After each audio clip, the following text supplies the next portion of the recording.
What is up, geeks and geekettes? It's another episode of the Countdown City Geekcast. My name is Steady. With me on this episode is the man, the myth, the legend. You know him as JC. Hey, this is what I've been doing. So I haven't been on the show in a while. Oh, Hey, everybody. gosh. I'm back from Disneyland. I got my lightsaber. Pretty awesome, He, right? he sure did. He sure did. Yeah. And making his return to the show, it's Brett. How's it going, sir? Welcome back. Can't hear Oh, you. we can't hear you. Hey, there we go. There we it go. is. There it is. What's up, everybody? No lightsaber and a muted mic, but I'm good. Well, you do have Boba behind you, so that counts for That's something. true. Got Boba Yeah, right there. something Star Warsy. Yeah. There you go. There you go. Glad you could join us. This is our weekly episode, our weekly podcast show on Facebook as well as YouTube.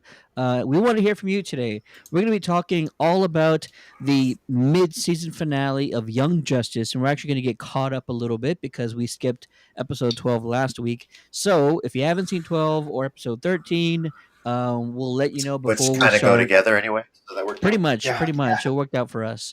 We'll let you know before we get to that.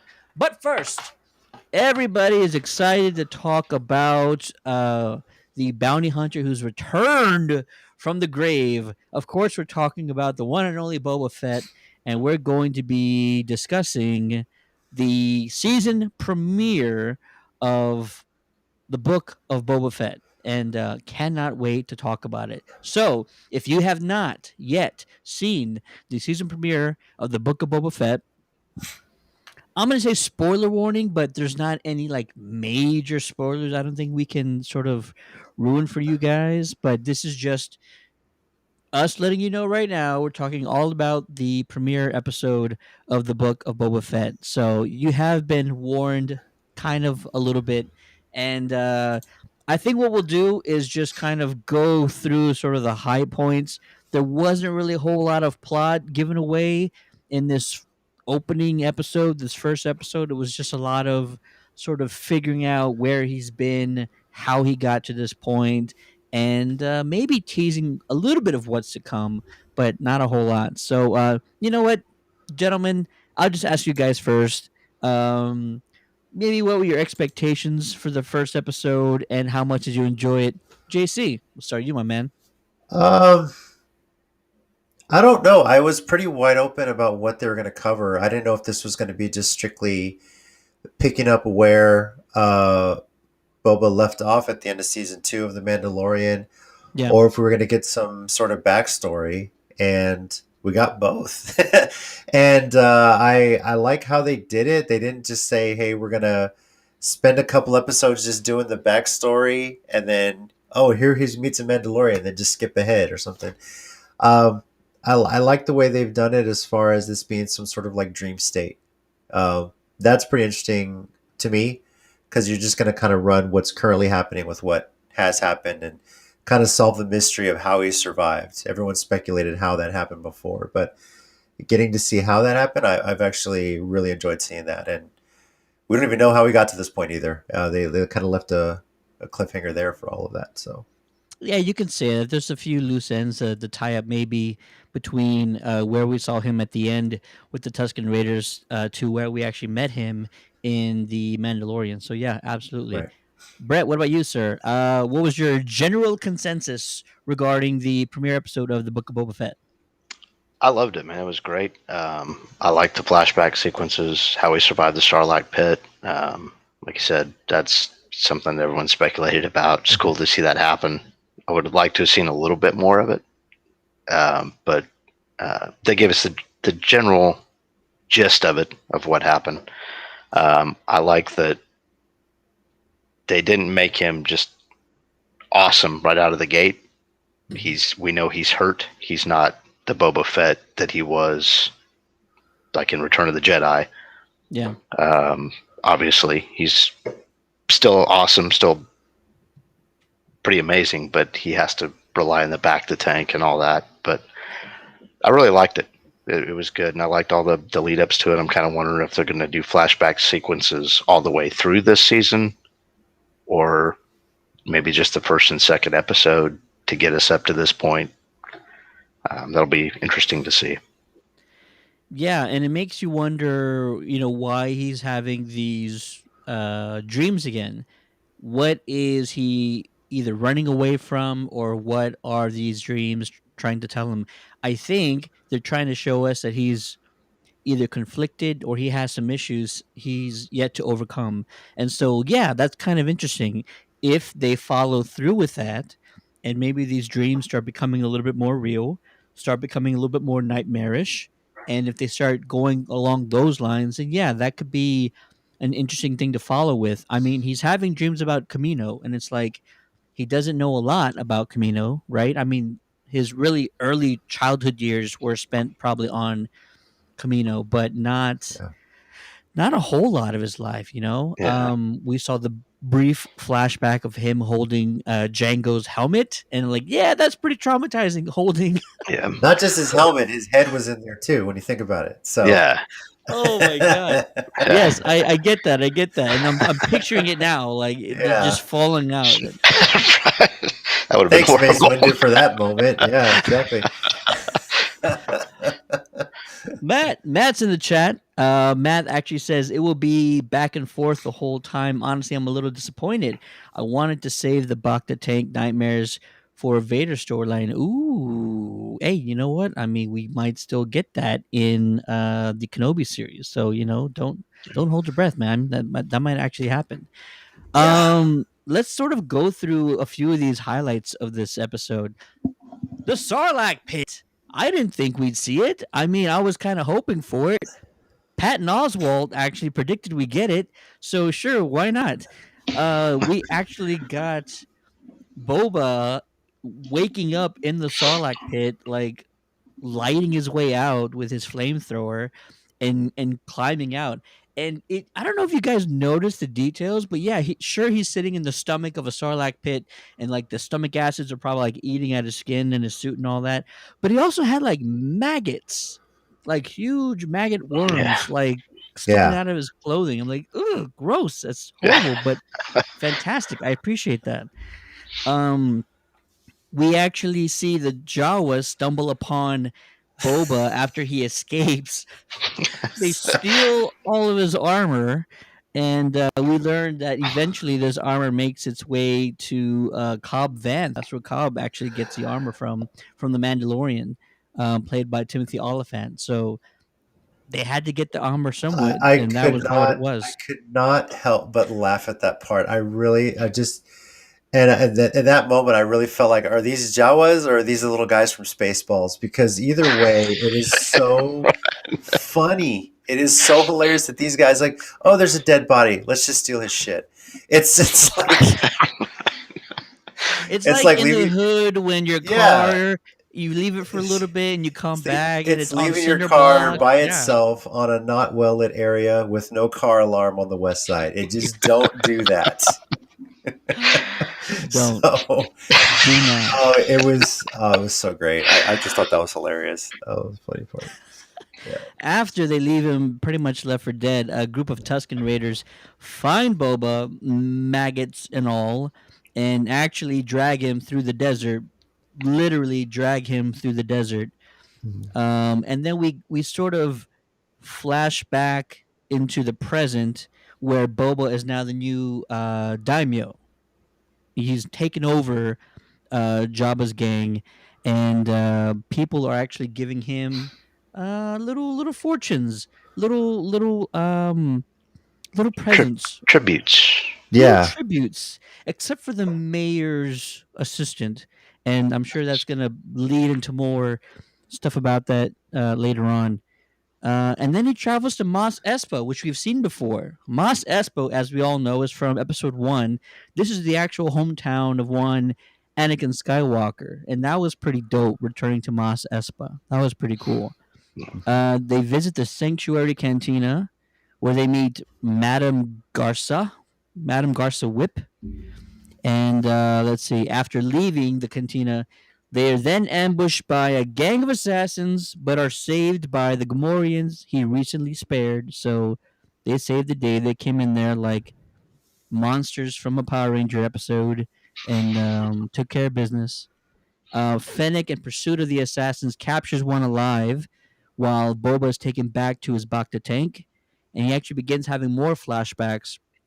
And in this last flashback, we see that while still being held captive by the Sand People, he is then attacked by a four-armed creature, which he manages to actually kill, like take it down. This is like Goro's dad from Mortal Kombat. He's just like a little bit of a cross between Goro and what's that lizard movie? Oh, the Which iguana one? movie. Oh gosh. Oh, starts with an R. I'm not gonna remember it. I don't know. Like an animated movie. And then it was played by Johnny Depp. Rango. It was like a cross between Rango. Oh, okay. Goro and Rango, and he was able to take it down and like choke it to death. So yeah, pretty crazy flashback that he had there. But like that's how formidable even a weakened Boba Fett is. He's able to take this creature down. So all in all, like pretty interesting episode, getting the flashbacks, but also kind of seeing where he is now. Brett, I know you had some other things you wanted to call out. What were the other things that kind of jumped out at you? Other takeaways from the episode? Oh, the droid that was in Jabba's palace that was kind of Mm, introducing people as they came in was the same droid from Return of the Jedi that was torturing the other droids in Jabba's yeah, palace. great So that callback. droid is still there. So that was kind of Yeah. cool. That was a cool callback. That's a great callback. You know what's Um, interesting to me is that the in the sanctuary cantina, they were playing more of a Latin style song or had a little bit of a Latin flavor to it, and yeah. I'm like, that had to be done by Robert Rodriguez. It felt like a desperado moment, like walking into this bar and you had El Mariachi or that one song playing from El Mariachi playing. I don't know. It just felt like one of those moments. It had to be Ay, something ay, Robert ay, wanted to put in there. ay, That ay, ay, one. mi amor. Yeah. That As, one. as long as there's not a half naked lady with a giant boa on her, I think Boba's going to be fine. I mean, we could have used it. I'm not saying it's bad if it happens. We could have Have used you it. I wouldn't seen mind Robert at all. Rodriguez's movies? Don't give him ideas. I'm just saying. Yeah. Yeah, Matt's still in the chat. He says slave story, redemption, respect, assumes the throne. Are we wasting Vader storylines on Fett? That's been haunting me. Oh, it's gonna be okay, man. It's gonna be okay. It's still early.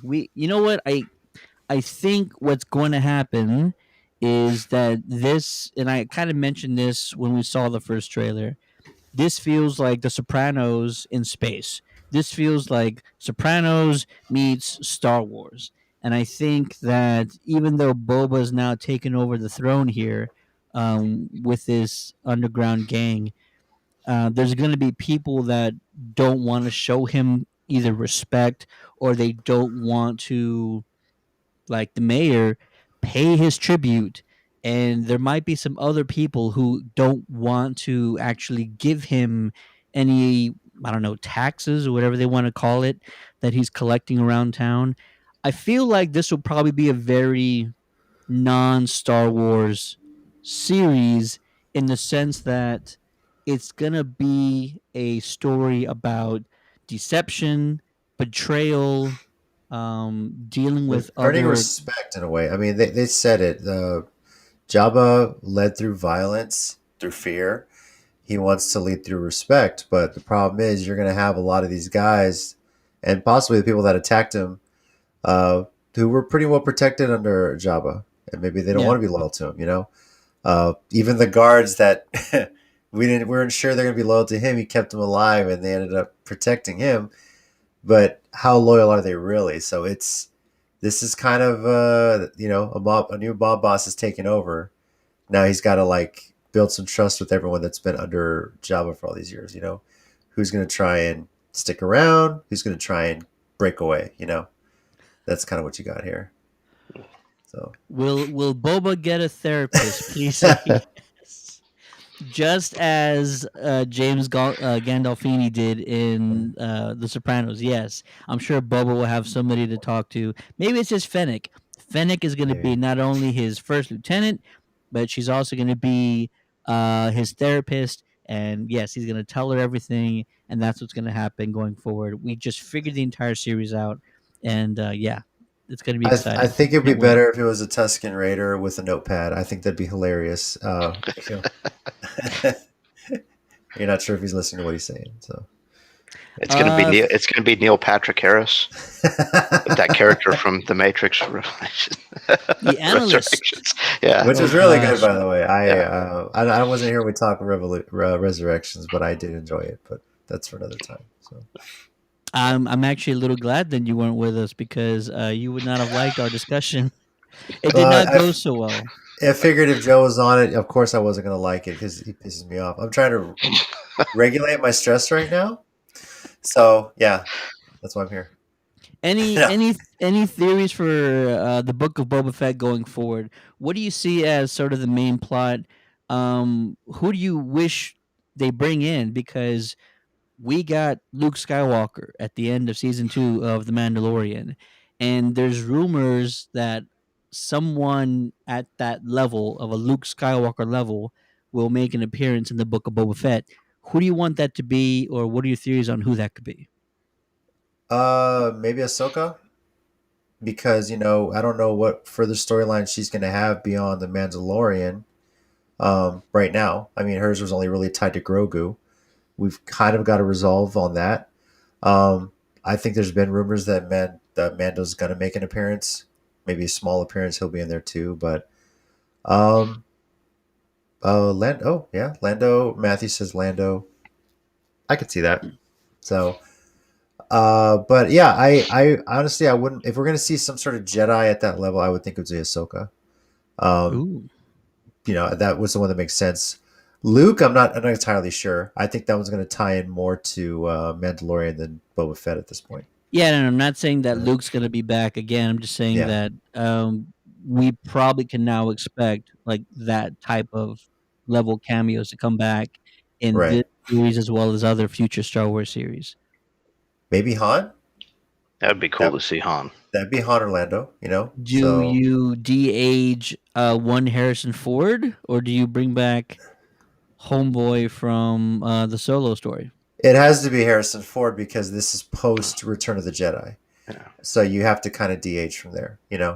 I'm not saying what's his face who played him in the I guess you can call it the prequel film for Solo, but just you kind of have to use Harrison Ford for that if he And wants they have the or if you pay him technology. enough. Yeah. Yeah, so They that would have the make the most technology. sense. Mhm. Yeah, I could see that. Brett, what about you, sir? Any theories going forward? Any ideas about who the cameo might be, or just who do you want to see? Who do you want to see get I would love to brought see in? Han. I think Yeah, Han would be awesome since he was going after Han in Return of the Jedi, and kind of have a moment there between Boba and Han. That would be fun, I think, for Yeah, fans. Barker says Childish Gambino as Gambino. Lando. Yeah, do it. Everybody loved it. Why not? Why not bring him this is back? Tatooine. This is Yeah, Tatooine. Right. he Um, gets around. I know. He likes Quick the casino. quick question: Is Darth Maul still alive at this point? Because the last we've seen of him in canon is what Solo movie.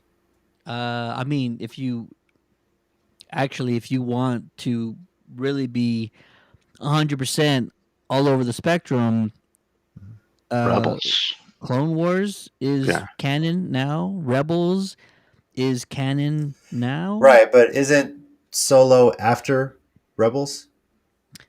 Trying to remember. Solo is after. Solo is before.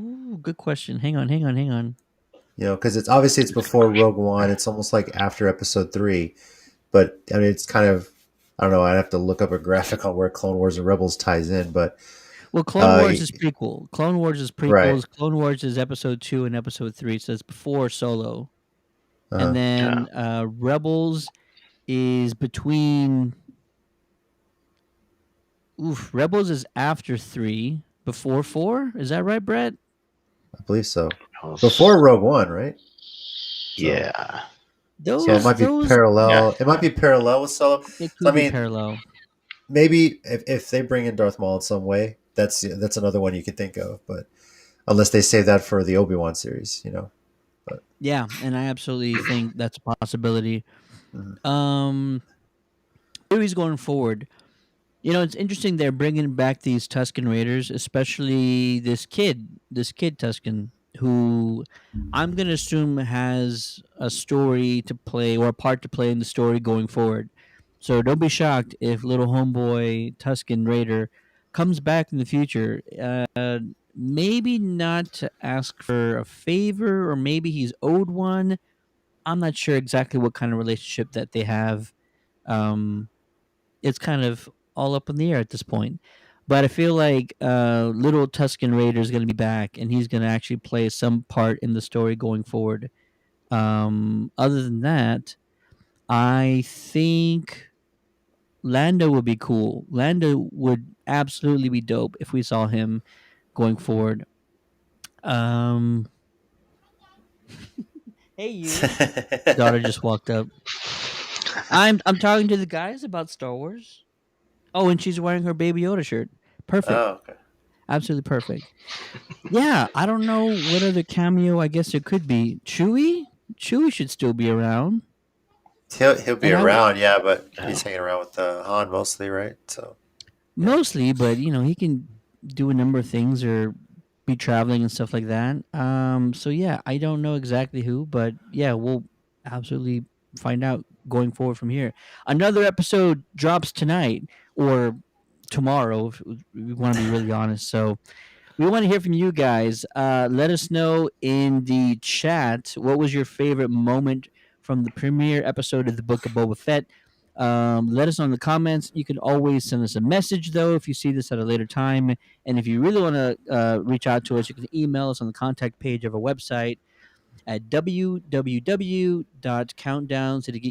www.countdowntothegeekcast.com. Awesome. Um, Pretty exciting though overall. Like I had a lot of fun watching it, and I think that's sort of the point, just to get us all caught up to speed. I love the parkour running on the rooftops with Fennec. Um, she's freaking amazing. I'm so glad they brought that character back because we were all super bummed out when like they killed her in the Mandalorian. We're like, what? You just wasted this person in this death, and it's like you could have brought her and done all this stuff, and they must have watched the show because they heard us, and now she's in the Book of Boba Fett. So yeah, fantastic. They got more money to pay the actress to bring her back too. So yeah. Yeah. Pretty much, they're just like, yeah, we can do whatever now. Cool. We're actually going to switch gears now, and we're going to be talking all about episodes 12 and episodes 13 of the book. Sorry, what? Time out 1 second. I see you. Hi. Yeah, we all have daughters, and so yes, she's doing the "look at me right now" type stuff right now. We're going to be Yeah. switching gears, and we're all going to be talking about the mid-season finale of Young Justice Phantom season 4. If you haven't seen episodes 12 and 13, I highly recommend you pause this video right now and come back and watch the rest of this part, because season 4 has been absolutely epic. We all love the new format. They're given a lot of screen time to characters we all love and enjoy. The drama is over the top. The action is over the top. The twists, the turns. the reveals, just everything has been above and beyond, especially the comedy. The comedy's been pretty hysterical. So, yeah, let's go ahead and get into it right now. Let's talk about episodes 12 and episodes 13 of Young Justice Phantoms. And I'm going to start out with episode 12 and kind of go through the beats, and then we can just get in and talk about it afterwards. Young Justice Phantoms, episode 12. Cold Open starts with Zatara origins as his powers manifested without him knowing. We learn that Zatara was inspired by Superman to use his abilities for good. Love that little nod in there for the Man of Steel. Kent Nelson mentored him even through the passing of his wife, Zendela. Tikul, we go back to the present now, has died, and Clarion returns to his chaos being form. Child destroys the Tower of Fate in Salem, nearly killing everyone inside. The helmet of Fate permanently damaged with a large visible crack running down the front. Child runs off to spread chaos around the world, and her first target, Sydney, Australia. The Justice League and every hero is dispatched around the world to deal with this chaos crisis. Flashback to 10 years ago when Clark and Connor saved a school bus from a bridge accident, but this is where Clarion, still in his energy chaos form, um, actually abducts the bus and everyone inside. The bus is now traveling through time in search of heroes, visiting past episodes of Young Justice in the process, and even visiting Apocalypse. And there's also this space trek subplot with Gar. We've just been seeing Gar fall further and further into depression, and Yeah. unfortunately, it's supposed to give us the gravity of his despair with losing Connor, but I do also feel like this is also just meant to kind of fill up a little bit more time for the episode. But gentlemen, before I get to the Magic School Bus journey and all the episodes that we went through, let's talk about episode 12 and let me know sort of what your favorite moments were. Brett, I'll start with you, man.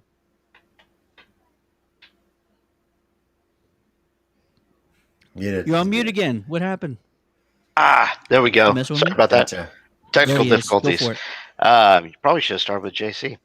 Man, Sorry. shoot, episode 12. I'm trying to remember now because I just watched 13, so I just went through that it. one's fresh in my mind. Yeah, let's go with JC first. Sure, that's fine. Go with JC first. Do it, man.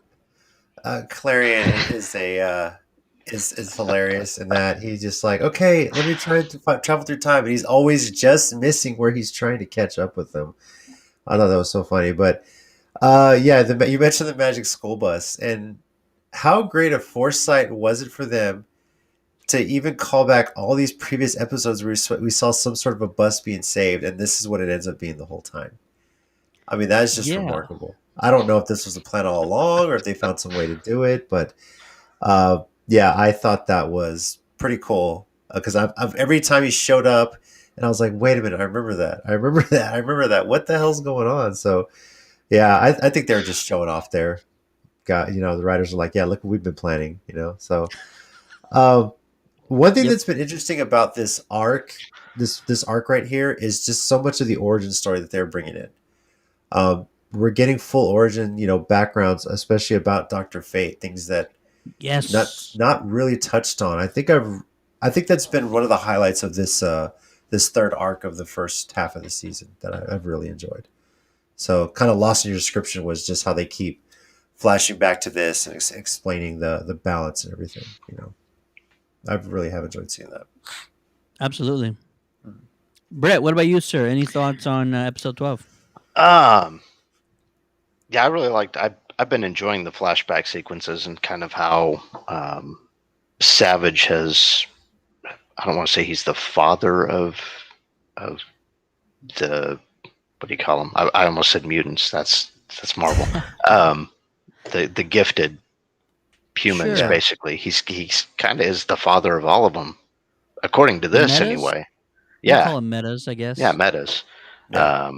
and then as more and more places get destroyed, more metas come to be, and they start spreading. Um, so that's kind of cool how that's all playing out, and just how Savage is involved in that, and how Yeah. he's been playing Clarion, or what seems like he's been playing Clarion this whole time. Um, Just really I'm waiting in the wings because we talked about it last week. Like we're yeah, waiting for this big plan of Savages to be revealed, where he's gonna exact his revenge on Clarion. And I mean, kind of spoiler alert, like it never really comes to fruition. So yeah, it's almost like he doesn't hold a grudge because he knows he can't do anything. Like he kind of knows his place and he yeah, understands it's sort of a lost cause.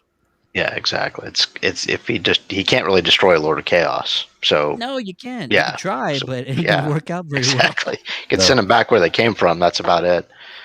Uh, but yeah, I've been enjoying that little piece of it. The history part of it has been fun. Yeah, definitely.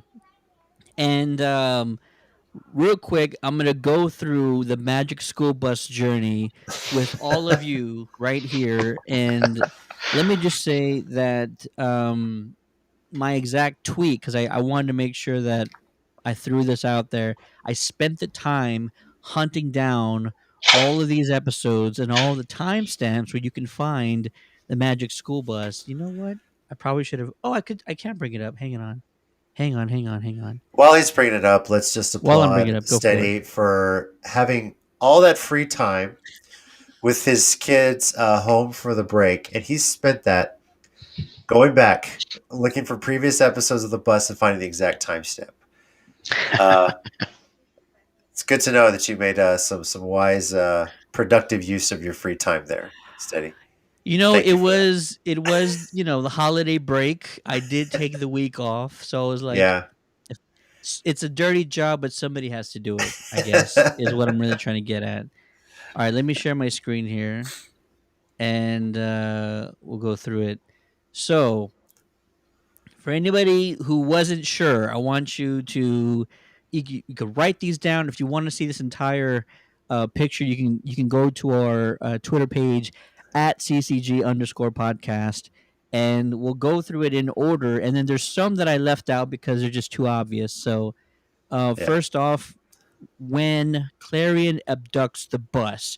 And yes, if anybody doesn't know because you were born in the last 20 years, this is a reference to the Magic School Bus, which is a cartoon show about a wacky redheaded teacher who Based would on a take, book. Based on a book, by the way. based on a So, book, who would yeah. take her kids through various journeys of science experiments and learning and total parody riff on it, but in a very respectful and hilarious way. So the journey of the Magic School Bus. We start out with private security, which we all remember from season 3. It's when Grayson, as well as Red Arrow, were security guards. One of my favorite episodes, and they actually avoid colliding with the bus on like a ocean highway. Yeah. Then Clarion takes the bus through Revelation, season 1, episode 14, and these are the timestamps too. So the first episode, private security at 11:13. Revelation timestamp was 10 minutes and 40 seconds in, and I don't remember exactly what part of Revelation that was, but just we'll go through it. Next part was Nevermore from season 3, episode 26, timestamp 24:20. And then this was one of my favorites that they called back to, Misplaced, which was one of my favorite episodes of Young Justice. It's where Clarion and a group of his buddies separated the adults from the kids on Earth. And so you had a Yeah. planet of just adolescents and then a planet of adults. And so in Misplaced, season 1, episode 19, that's when Clarion says, "Oh, I feel like I'm being torn in two. Whose idea Yeah. was it to separate the Earth into kids and adults?" And it was his idea. That's why it's so funny. But yeah, check that out. One of my And favorite Shazam episodes. was the link between them because he would have to switch back and forth. That's Billy right. Batson was the link between them. That was freaking Yeah. awesome. Yeah. The next one was Endgame season 2, episode 20, 5 minutes and 55 seconds in. Can't remember. I can't tell you what parts they were now, but yeah.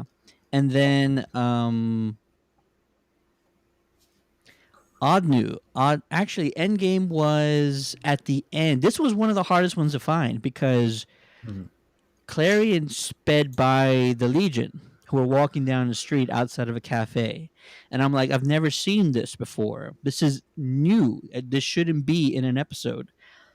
It's actually at the end of it's actually at the end of season 2. Maybe that's actually Two. 3.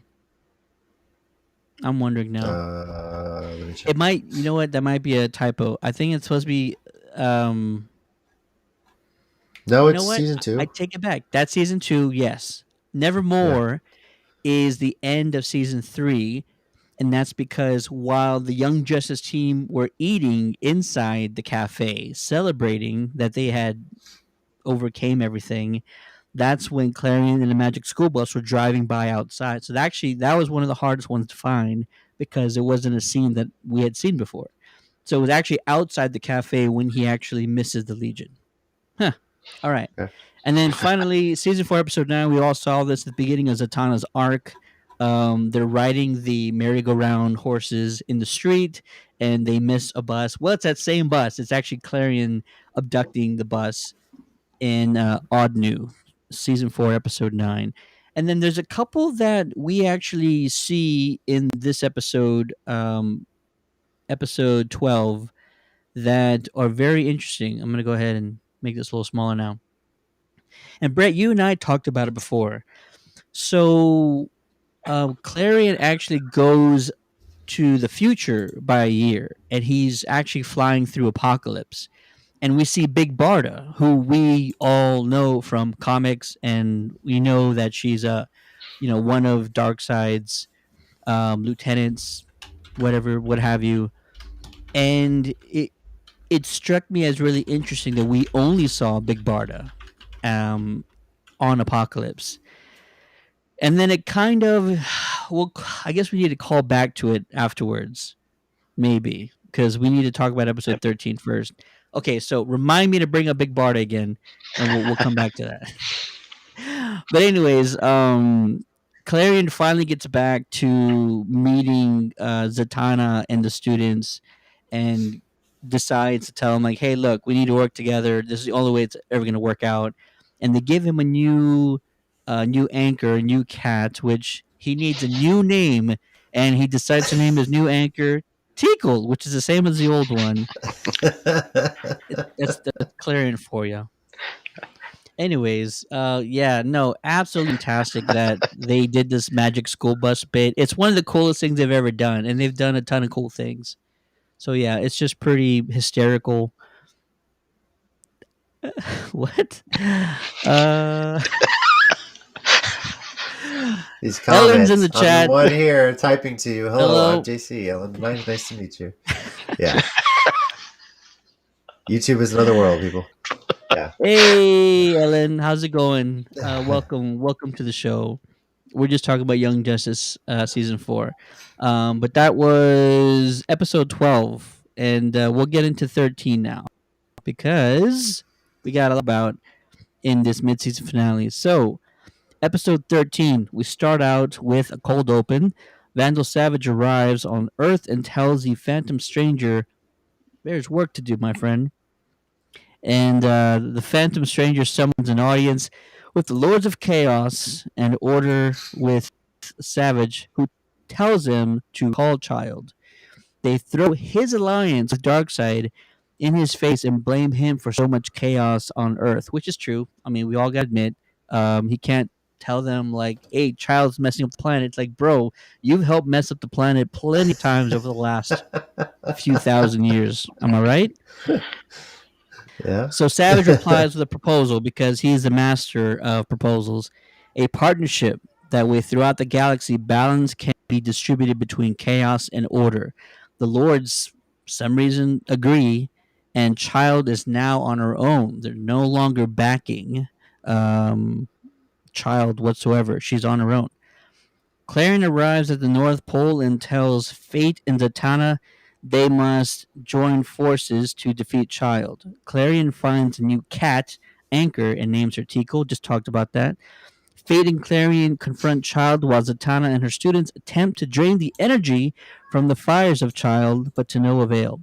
Tracy notices a crack in Flaw, which is Child's anchor, that she attacks and destroys Child's anchor on Earth. We learn why Zatanna started training others. She wishes to alternate hosts for Naboo. Fate agrees, and after some convincing, Zatara agrees as well. Um, let's see. Before sending the bus home, Zatanna sees what the driver and the kids went through. Show me their journey, she actually says in a spell, and is overwhelmed when she declares that she has seen the spirit of Connor and he needs their help. I'll talk about the end credits and the stuff about Gar in a second. But yeah, that's most of episode 13 right there. I'll ask you, gentlemen, what stuck out to you the most? What was your favorite part? What was your biggest takeaway? JC, we'll start with you. But when this season started, we were wondering, and I kind of predicted this, that Zatanna was still going to be trying to find a way to free her father. And that emotional thing that when they were starting to kind of show where this was all splitting and everything. And we finally got that, she's finally able to spend a lot more than I think like an hour of her time once a year with her dad and making this new deal. That was a very cool moment to see in this episode, is like finally getting him out of the curse a bit, And I thought that was awesome. I'm so glad that you're finally seeing that moment of it too.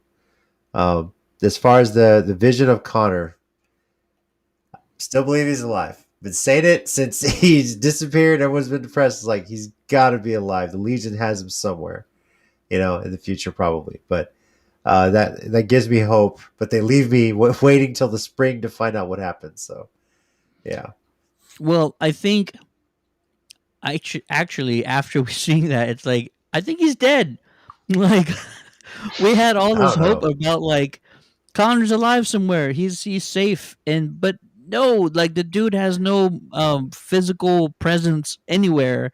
His spirit is lost somewhere in Yeah. time and space where Clarion was driving with the school bus. So like Yeah. he's some form of dead, right? Like we kind of got that wrong, I think. He's mostly dead. He's not all dead. What was that from the Princess Bride, right? Yeah. Maybe he's in the Phantom Zone. Maybe, Ooh. that's kind Maybe the of bus passed through there. we've been speculating this on some level. Yeah, maybe he's stuck Okay, out could there. Clarion though travel in and out of the Phantom Zone on his own? Is he that powerful?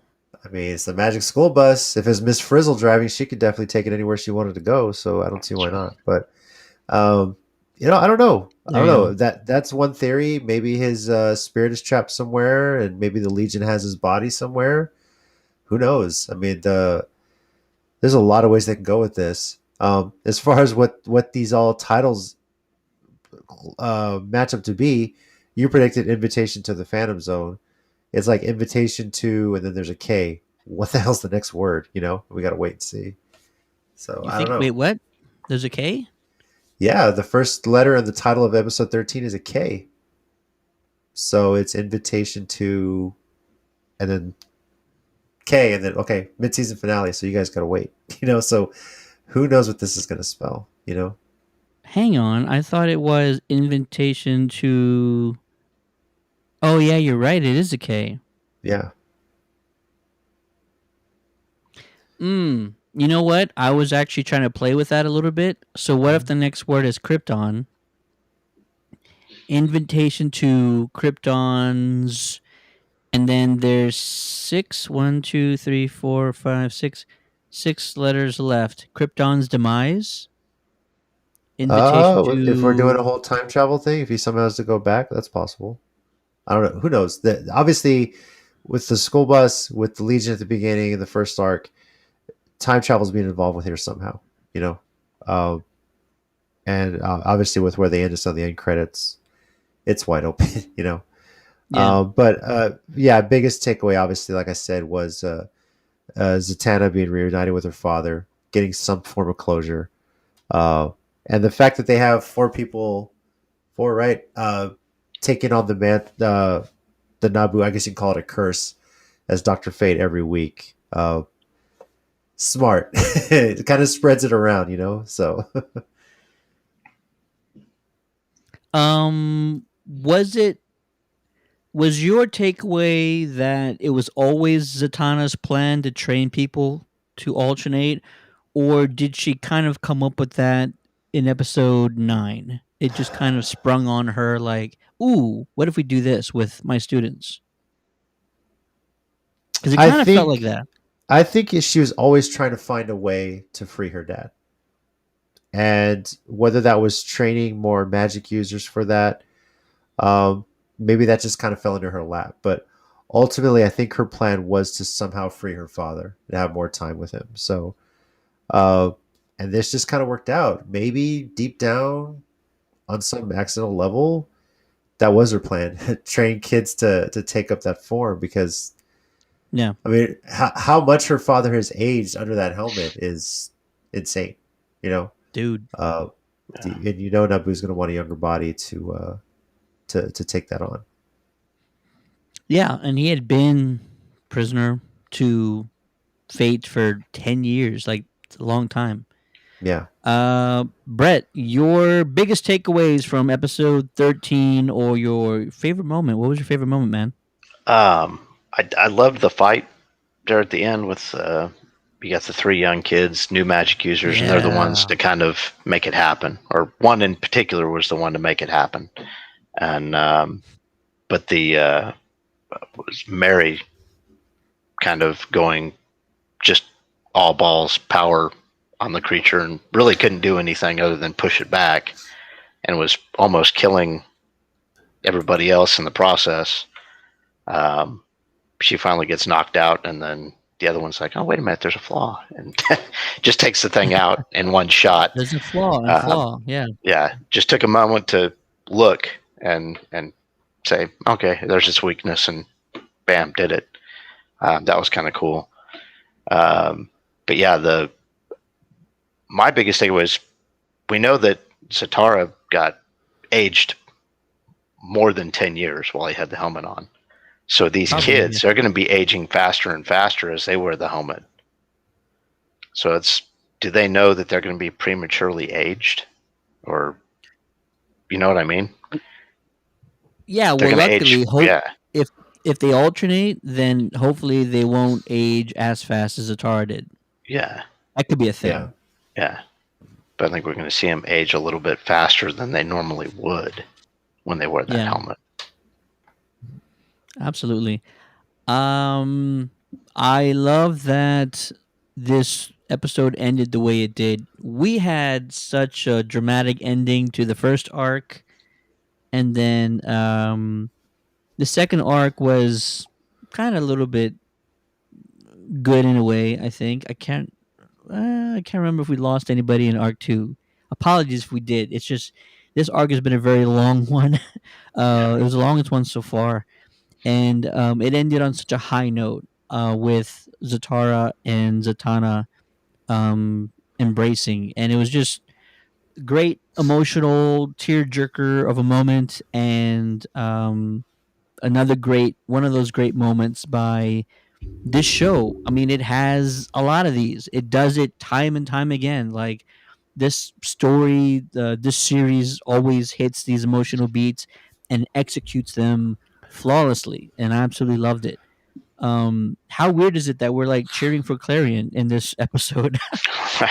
Like we're cheering for him to win, and it's crazy how like this guy, um, I don't know, he just even though he's like the worst of the worst, we still are rooting for him in the end to take on Child.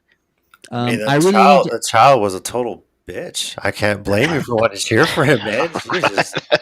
I'm sorry. Lesser of Yeah, two evils on that one. Yeah, pretty much. there you go. But Yeah. the other There one you go. was the other takeaway. The big one was just man how cold Gar was to Perdita. Man, I was gonna. just damn. Yeah. That moment was like wow. Yeah. It's not an expected move from Gar. No, not at all. He's obviously taking Connor's death. Well, I'll say death with quotes, really hard, and it's I don't. He's just on a whole new level of depression. I'm kind of wondering if Gar's just gonna just become this cold person, or just kind of waste away, or where are they gonna go with this from here? Because he's not doing a whole lot of anything. He loses his acting job. He's not helping with the outsiders anymore, and then he breaks up with Perdita. So, uh, where does he go And from he's here? also apparently addicted to sleeping pills. Like, this is getting really dark Yeah, really fast. And what's going to happen if Superboy does come back? Right? yeah. I mean, I can mean, he just turn Gar's, all that yeah. around? Mhm. I mean, I don't think he can turn it around with Perdita, but No, probably not. Yeah. McGann will just fix his brain and like erase yeah, there you however go. many months it's been. He'll be Right. just fine. Uh, Before we talk about the end credits, which were mind blowing, I want to ask you guys: Vandal Savage, we think can't gain any more power than he already has, right? He's already invincible, immortal. Well, he's not invincible, but I guess he's immortal. He can't die, and he's had a Lord of Chaos at his side for hundreds or thousands of years. Now he's brokered a deal with the rest of the Lords of Chaos as well as the Lords of Order.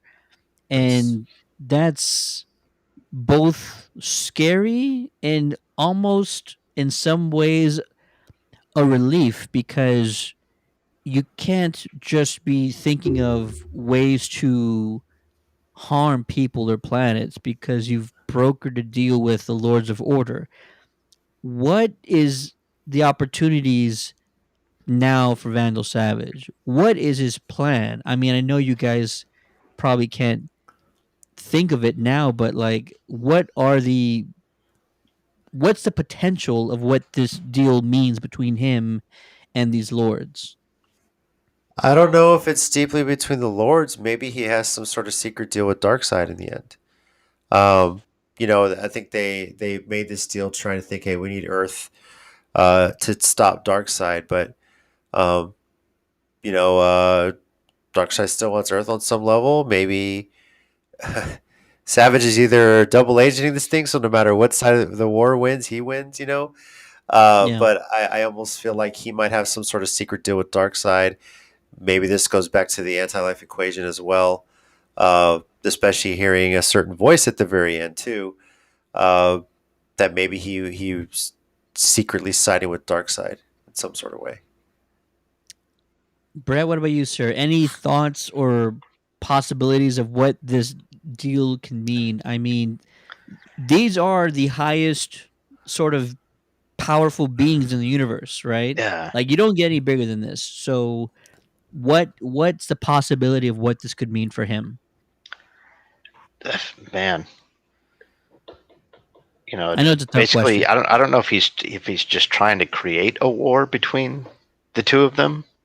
Mhm. I don't know what he's doing. I've been trying to figure out his end game with the whole thing, and it changes. It seems with every episode, but Right.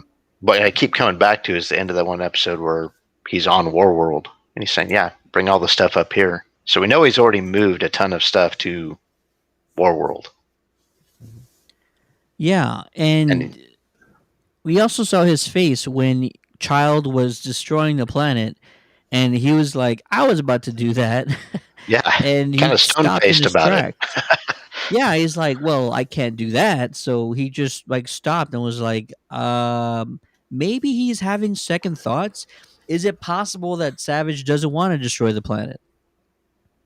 I think so. He's been living there for how long now? you know, I True, mean, true. he wants to rule the planet on his own or something. Who knows? Yeah, Yeah, that's very possible because where the hell else is he going to go? He's invested all that time into what he's built yeah, there. Yeah, But every time he built a civilization, he'd build it to a certain point and then he'd leave, and then he would come yeah. back later. And I'm wondering if that's what he's doing. He wants to leave it in good condition and then take Warworld and just take off and go somewhere else and come back to just Earth, conquer. in 1,000 Yeah, years or something. that's possible. Let's see here. All right, now we need to talk about the end credits, which is all about Mary Bromfield. Granny Goodness is overheard talking to Mary, and she's sort of courting her in a way when she's most vulnerable, and essentially turns Mary and gets her to say the magic words Shazam. And now I'm going to go back to episode 12 when we saw the journey of the magic school bus. And one of the spots that they had visited was the planet Apocalypse. And as I mentioned earlier in our show, they actually zoomed by Big Barda on Apocalypse. And I had to take a second look at Big Barda after watching episode 13 because I asked Brett before the show started, I was like, wait a minute, is that supposed to be Mary? Were they actually telling us in episode 12 about Mary's turning heel, JC? That one's for you, sir. Wrestling. About Mary turning heel and joining Darkseid, and they showed us in the prior episode. So, a year in the future is when Clarion traveled to on Apocalypse. It looks like that could be Mary. Like it's her, a little older, face looks a little different, but it's a lot of armor to be 100% sure that it's Mary. I think it might be Mary Bromfield. That's Big Barda, which I haven't seen that in the comics. This might be a new thing for them that they're doing, which is great. I think that's totally cool. But did any of you guys sort of pick up on that too? That Big Barda from episode 12 was actually Mary Bromfield in the future? I did not, and that's a nice little quick thing of foreshadowing Yeah. that you don't pick up on until the very end. There, yeah, that Like we was talked about, there was a countdown to Final Crisis, which is where Mary Bromfield just kind of teams up with Black Adam, gets the black outfit, but they retconned it and later on said that she was possessed or whatever by Desaad, or was Mm. a host for Desaad. And I wonder if that's where they're going with that because they're showing Apocalypse and she's there, and so who knows? They may be Yeah. setting that up. And in that same storyline, I think Mary was also being set up to marry Darkseid, like be the bride of Darkseid, which I really hope isn't going to be a thing on Young Justice. That would take a weird turn. Please don't let that be a thing. I mean, you mentioned wrestling. How much crazy shit has happened when they have weddings in wrestling? You know, so who knows? I really hope that's not a thing. But yeah, I think there was either that storyline. I'm pretty sure. I haven't read it in a long time. That storyline, or there's another one where Mary was being set up to marry Darkseid, or be the bride of Darkseid, and I can't remember if that happened or not. It's been such a long time. But yeah, this is an arc in the comics where Mary kind of turns to evil, and now we're seeing that in Young Justice. And if that is her in episode 12 as Big Barda, then there's not going to be any hope of changing her back anytime soon. So the rest of the season, does it still go in somewhat of a continuous order, or are those next three arcs, which are going to be what? Rocket, Grayson, and Aqualad, probably, right? Are those next three arcs going to be happening simultaneously with this one? That's another question to ask. This format is very interesting because we're getting a lot of screen time with these characters, but also the sort of time that they're all happening is very close to one another, sometimes at the same moments, and they can do anything. They can do things in the past, they can do things in the future, and just make callbacks or references to it. And we're seeing that happen now with just all the origin stories that we got for Vandal Savage, for Doctor Fate, for Zatara. Like this has been a great season so far, a great first half, and one of the main reasons is because we're just getting so much information, and I'm just all of us as fans, we're just soaking it up, and it's fantastic. It's been a great first half. Gentlemen, what do you want to see going forward in the second half of Young Justice, which we won't get until the spring? I do apologize to anybody watching, But Young Justice Phantom is going on a very long break. I guess three, Maybe four a months, couple maybe. months. Yeah, it's about the same time that Star Trek Discovery just had their mid season finale, and now we got to wait for I want to say like February, like late February, so about a month and a half, where they're gonna give us the rest of the season 4 of Discovery. So that seems to be all the rage nowadays, you know, about these shows. But I think yeah, you mentioned it, different arcs for the different characters we haven't seen yet. Um, but they got to be really careful to at least tie in these other characters.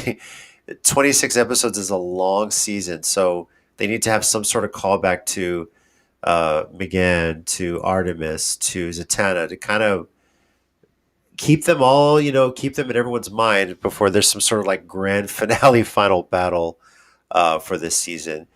But with if they're really building up a lot of stuff here, and this is just like one huge puzzle, they better make that last episode an hour because they might need it. You know, there's a lot that they're pushing into this, and it's a lot of information to process. Yeah. Brett, what about you, Ton to sir? process. Yeah, Yeah, ton to process. yeah, um, yeah, I don't know how they're gonna to tie in the next few with this. I haven't figured that one out yet. Especially with the Grayson portion of it, or even if they're gonna try tying that in. Yeah. Um, but I definitely want to see what happens with Superboy.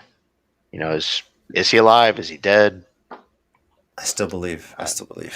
So, Well, I yeah, guess there's a potential to bring him back. Again, we don't know what plane he's in. It doesn't look like it's in anywhere that you could travel to in a spaceship. It looks like it's another dimension of some kind, and it is his spirit. That's what Zatanna said.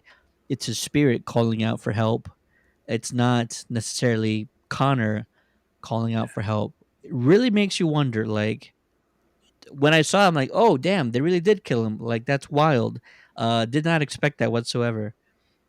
Yeah, that's gonna be interesting. I the next arc, I wonder if they're going to just start with the next person, the next character, either it's Rocket or Aqualad or Grayson, or is the next arc going to start dealing with saving Connor? Because they might save that for the end.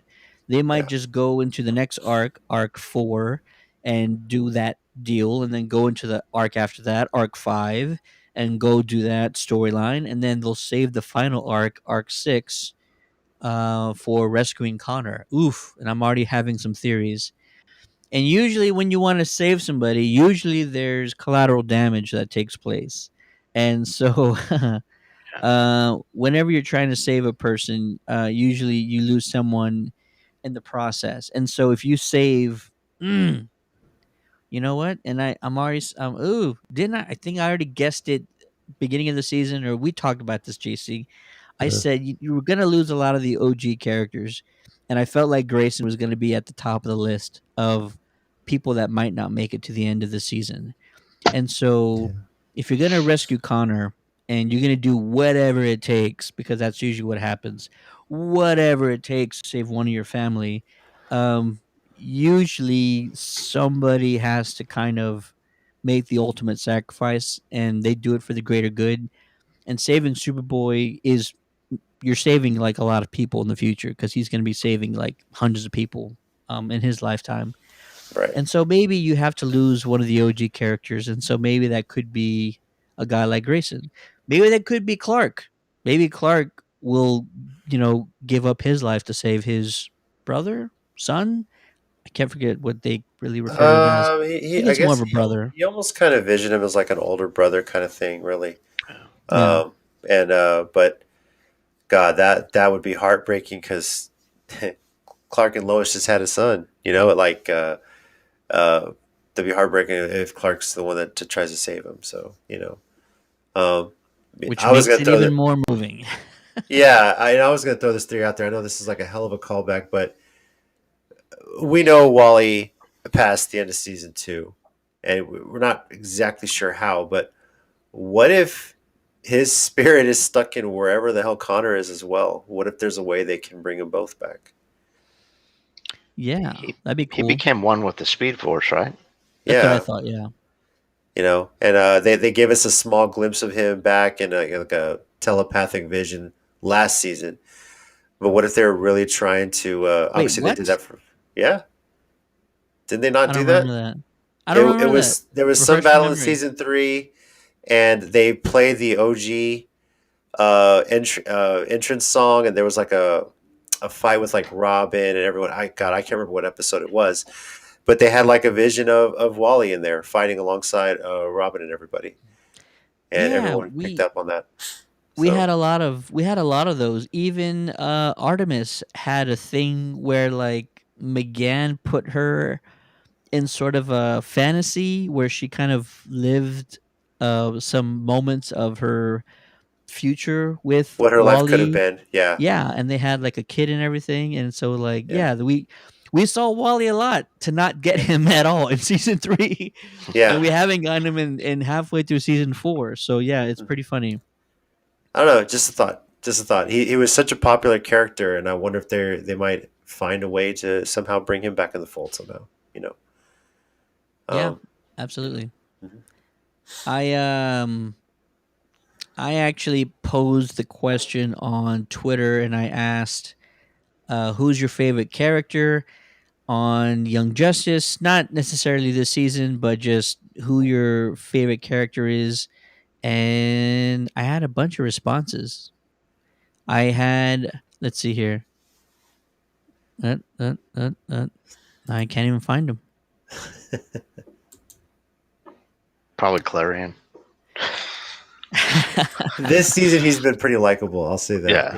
Yeah, especially this last arc. You know. He's hilarious. No, Yeah. I absolutely love Clarion. He's just so damn entertaining.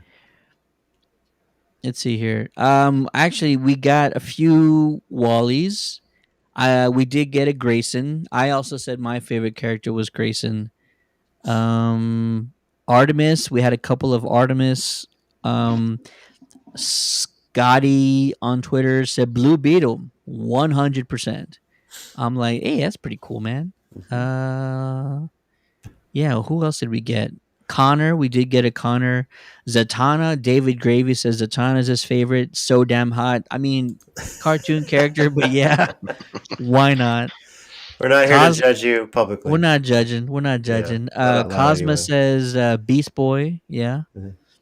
And Michael Phelps Gomez, not the Michael Phelps, but Michael Phelps Gomez, says too many characters to list as his faves. Mhm. So, yeah, thanks for all of the retweets. Thanks for all of the responses on Twitter.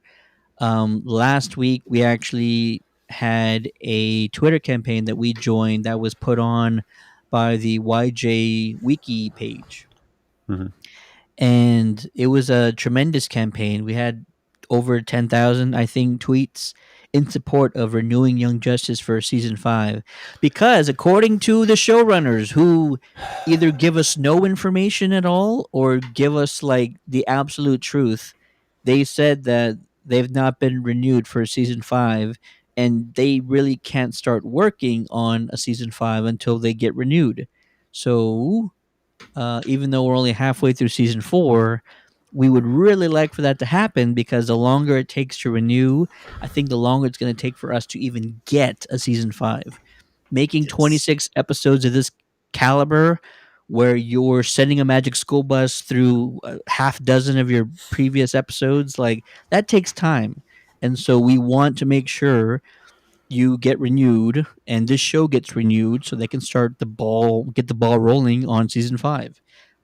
So if you have a Twitter account, today, go on Twitter and hashtag renew Young Justice and hashtag it every day, and talk about your favorite characters, talk about your favorite episode, talk about how great season 4 has been. And you'll get a ton of fan responses, because there are thousands of people just like you who love this series, and season 4 has been absolutely tremendous. Gentlemen, any final thoughts on the first half of season 4? Young Justice Phantoms. JC? Um, I, I like the approach. This is very different from the first three seasons, but these little mini arcs to give every character kind of their due. I've actually really enjoyed it, and I really enjoyed getting to see a lot of the backstory. And I'm excited to see where they go from here. What the plan is going forward. So I assume this will be back in March or April. So we'll wait and see. You know what? I kind of did a little bit of math or a little bit of research here. Uh-huh. So, starting January 13th is Peacemaker featuring John Cena. Yes. And that is running 9 episodes, Okay. starting, like I mentioned, next week, the 13th. And, ooh, they're actually going to drop 3 episodes on the 13th. Is that right? Wow.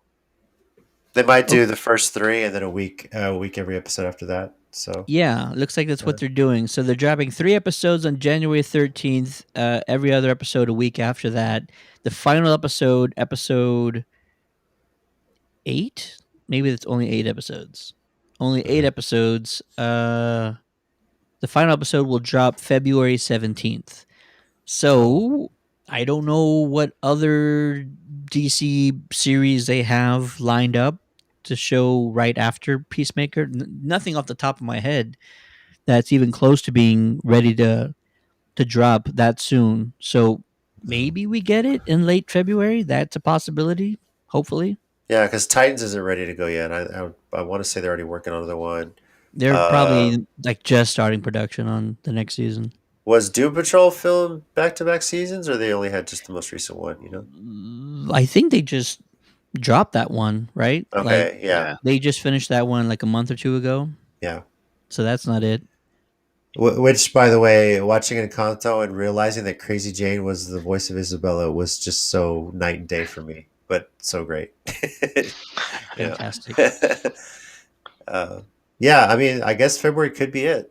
You know, that might be the spot, or but they said spring, so it could just be March.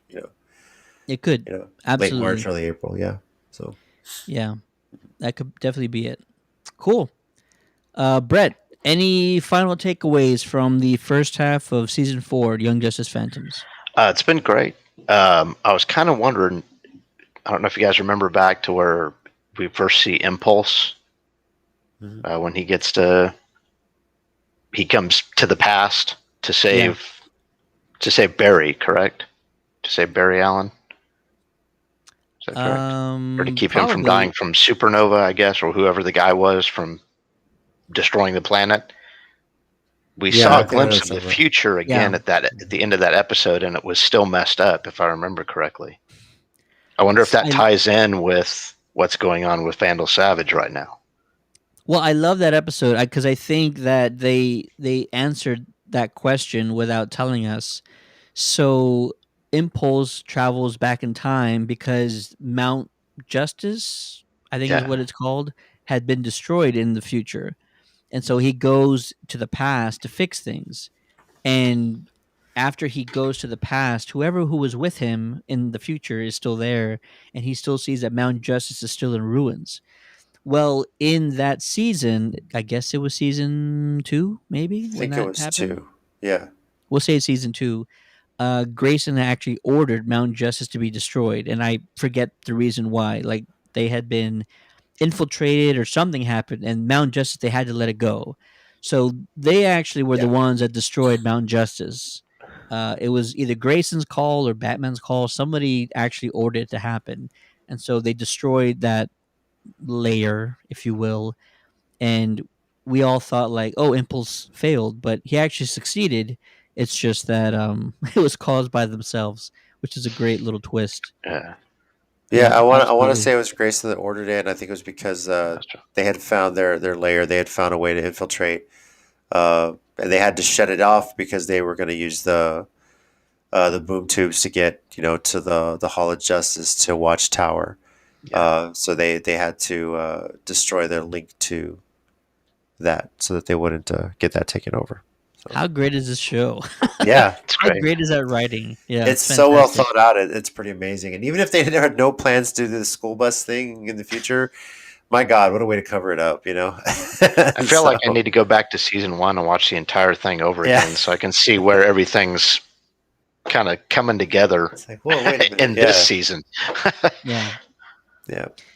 And for anybody who wants to do those timestamps again with the Magic School Bus, there's actually one of the hardest one to find was the one where kids are being pulled off a bus by Canary and I think Green Arrow. Yeah. And the reason why I say it was the hardest one to locate is because it wasn't a scene we actually saw. It was the team. The team was in the watchtower, and there was a monitor being shown behind them, and on that monitor was a still frame of the bus being, people being evacuated from the bus. But it was just a screenshot. It wasn't like a video playing. So I'm sitting here going through the episodes, and I know the days they show us the days that the Magic School Bus journey happens. So I know I'm on the right episode, but I'm like, where is this scene? And I'm like, damn it, it's on the damn screen. So yeah, kudos, Greg Wiseman, Brandon Vietti. God, these guys are so good.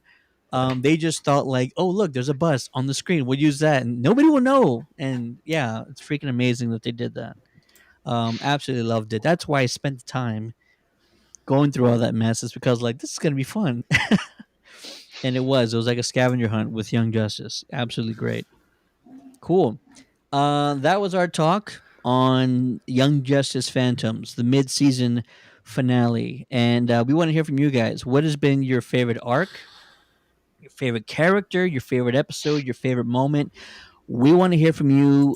Drop it in the chat, or you can always send us a message on Facebook by clicking that send message button, or you can always reach us on the contact page of our website at www.countdowncitygeekcast.com. Thanks for watching. Please like and subscribe. And for the Geekcast, my name is Steady. With me on this episode is the man, the myth, the legend. You know him as JC. Thanks for watching. Thanks for listening. Happy New Year, everybody. And please, please stay safe out there. I know it's getting crazy, but let's try and make the most of this year because everything's coming back. There's a lot to keep up on. And if you haven't seen all the way through yet, Cobra Kai season 4 was amazing. And I cannot wait for season 5. So, Absolutely. And making his return, it was a great time having you, Brett, on the show. I know you're going to be back plenty more times, but I just thank you for watching Young Justice with me because so many of our team Heck yeah, man. haven't been able to get caught up. So it's been great talking to you about Young Justice, man. Thanks again for being here. It's been fun. Loved it. Thanks everybody for watching. And remember to renew Young Justice. What was the hashtag? Hashtag renew Young Young Justice. Justice. Absolutely. On Twitter. hashtag bring back Krypton, plees. You got HBO Max. That's the show that needs to come back. Hashtag bring And- back Firefly. No. And I don't think I hashtag love that. restore the Snyderverse. Yes, please. of Oh, course. man. Awesome. Have a good night, folks. We'll see you next week. Cheers. There's Happy New Year. Happy New Year. Yeah.